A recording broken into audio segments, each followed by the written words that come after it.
essa bobagem de acreditar que você muda alguma coisa escrevendo? As minhas perguntas não entram, tá? Eu percebi. Na verdade, eu nem escrevo pensando que eu vou mudar alguma coisa. O que me motiva a escrever é colocar para fora certas questões que, ou por circunstância, ou por um elemento mais profundo, me incomodam. E isso me mantém saudável mentalmente. Escrever, acima de tudo, me mantém saudável.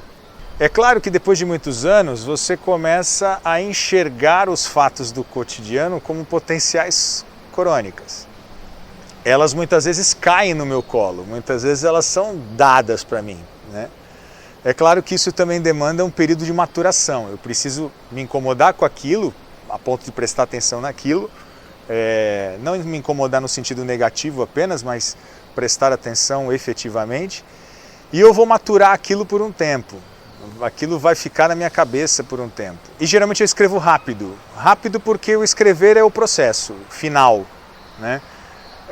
Mas é lento porque aquilo passou algumas horas, alguns dias na minha cabeça, martelando e me obrigando a pensar sobre, né? O livro, de certa forma, ele é a prova viva, real, de que as crônicas não são efêmeras.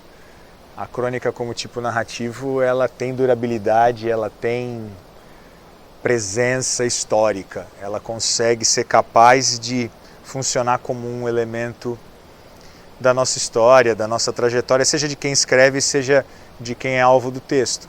Então eu comecei em 2013 e terminei em 2014 com o lançamento do livro, no final de 2014, e resultaram em 80 textos que integram o livro Quando os Mudos Conversam. E eu gostei dessa brincadeira, então assim, eu já tenho material suficiente para mais uns 2 ou 3. E estou começando a mexer, eu mantenho tudo organizado, né? Vai que eu morro amanhã.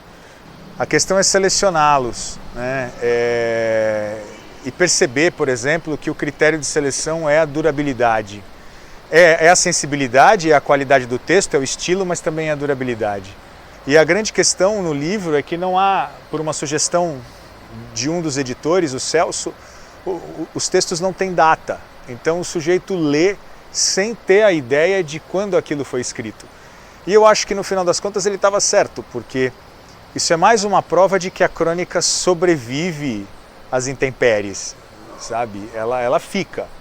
Quando o livro foi publicado, eu não tinha muitas expectativas sobre a reação das pessoas, né? A gente espera ser lido, como qualquer pessoa que escreve, a gente espera ser lido. E aí foi engraçado porque certas crônicas tocaram pessoas completamente diferentes, né? E eu dei o livro para pessoas que normalmente as pessoas não entregam os livros. Então tem textos que falam de experiências minhas e pessoas vieram conversar sobre essas experiências. Mas tem uma crônica aqui que ela se chama O Telefonema, e é uma crônica que fez que minha mãe chorasse, provocou lágrimas na minha mãe e fez com que minha mulher Beth chorasse. Ela diz que é a crônica que a mais emociona nesse livro. E eu acho que ela tem tudo a ver com o dia de hoje da gravação aqui com o André, que é véspera do Dia das Mães. O saco de estopa estava repleto de latas de alumínio, todas amassadas e prontas para reciclagem. O peso deixava as costas dele curvadas. Parecia um pêndulo ao se mover. Somado à idade, a carga ambiental fazia com que ele caminhasse lentamente pela avenida, arrastando os pés sobre os chinelos um número menor. Quando se está nas ruas há muitos anos, a aparência raramente condiz com o tempo de vida. É impossível dizer quantos anos ele tinha. Calculo em 50, 52 anos, embora a barba branca, o cabelo ralo e as rugas indicassem alguém com 65 anos ou mais. Dei de cara com este senhor na saída de um prédio. O sábado à noite, para mim, terminava. Ainda não era meia-noite, mas estava cansado de uma semana cheia, um sábado de aulas e uma festa com tentadoras coxinhas e bolinhas de queijo. O cansaço habitual do mundo da classe média. Cruzamos os olhares e ele me disse algo que não entendi. Talvez a fadiga, talvez a desatenção, diante de alguém normalmente invisível para os olhos da maioria. Ele se encaixa no retrato de quem ocupa espaço na paisagem, sem interferir na história dos personagens.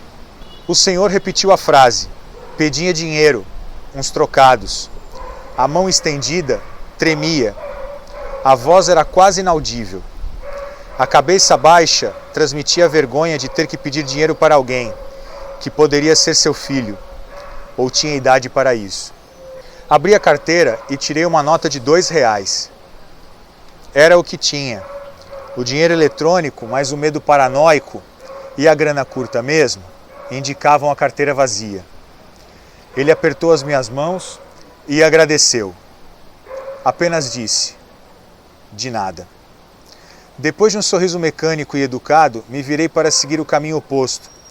Ouvi a voz dele. Vou ligar para minha mãe. Acho que com o dinheiro que juntei, posso comprar um cartão para telefonar. A frase me fez parar. Atiçado pela curiosidade, cheguei perto dele e puxei conversa. Ligue sim, mas por que resolveu ligar para ela? Recolhi essas latas por 2 dias, mais o dinheiro que consegui. Assim, posso pagar o interurbano para falar com ela. Amanhã é Dia das Mães. Não deixe de telefonar, ela deve estar com saudades. Não falo com ela há 2 meses. Minha mãe pensa que trabalho por aqui, não sabe que vivo na rua. Desse jeito. Mas o que você faz é trabalho. Muita gente acha que não. A conversa foi interrompida. Não foi interrompida pelas pessoas que entravam e saíam do prédio, olhavam para nós como parte da paisagem e continuavam a caminhada, concluída com o barulhinho dos alarmes de carros na mesma quadra. Paramos de conversar porque ele começou a chorar. Colocava uma das mãos no rosto e pedia desculpas. Apenas consegui dizer a ele que não precisava se desculpar. A surpresa e o constrangimento de ambos travaram o diálogo. O choro estava se tornando contagioso. O silêncio era o freio das minhas lágrimas. Ele se despediu, colocou o saco nas costas e voltou ao arrastapé. Reforcei a importância do telefonema e agradeci pela conversa. Confesso que tive vergonha de perguntar o nome dele, apesar que, hoje, me parece uma informação irrelevante diante da generosidade com que o senhor partilhou seu desejo mais imediato, delicado e profundo. O objetivo me pareceu tão simples, mas tão complicado de ser cumprido, por causa de um modo de vida no qual o sujeito está preso a si próprio, sem possibilidade de mudança, de relações duradouras, de família, de perspectivas. É a prisão de um rótulo de miserabilidade que o impede de ter uma história, de possuir passado, de almejar dias posteriores. Como se tudo começasse e terminasse na garrafa de pinga, símbolo da autopunição de ter pouco, da vontade de viver mesmo o enredo da ausência. No dia seguinte, contei à minha mãe a história deste encontro. No final, choramos. Não havia o que comentar, apenas entender e absorver. Acredito cegamente que foi o melhor presente que poderia dar a ela. Corrigindo, repassar a ela, pois o recebi na noite anterior.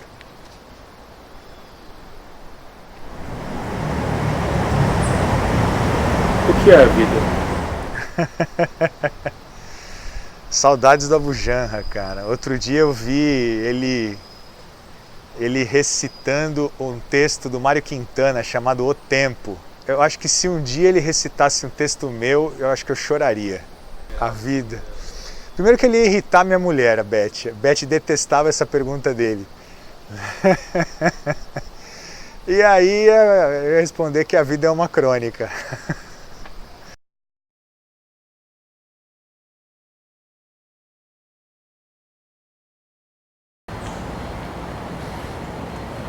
Você continua achando que a vida é isso mesmo? Continuo.